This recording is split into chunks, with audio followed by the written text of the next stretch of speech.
one of the challenges of Christianity is it assumes the existence of God. So, in order to have Jesus, the Bible, the Holy Spirit, salvation, all of that, it assumes God's existence. Mhm. And one could argue whether or not the Bible really develops the idea of God's existence. For one, virtually everyone there believed in God or the gods. Mhm. Where it's very different now. Not everyone does believe in the existence of God, or if there is a God, he's distant in a way, and doesn't care about what happens here too much.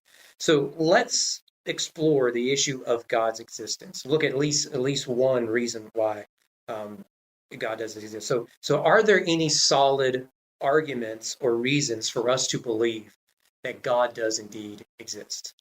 Yes. My favorite of which is today's topic, is the cosmological argument.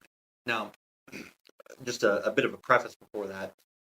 I believe in what's called a cumulative case for Christianity, the cumulative case approach, which essentially doesn't depend on one single argument for the validity of Christianity. Rather, it is the accumulation of many different evidences taken together.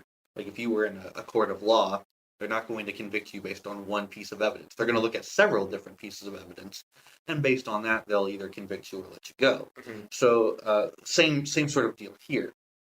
We have a cumulative case, and one of my favorite arguments that's used, among other things, is the cosmological argument, which um, stated simply is that the universe began to exist.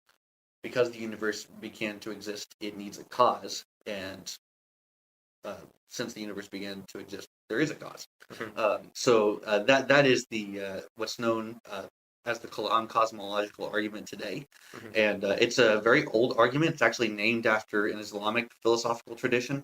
That's sort of where it was developed, and it's been sort of modernized. I don't necessarily fully agree with the modern version that kind of relies on the Big Bang Theory.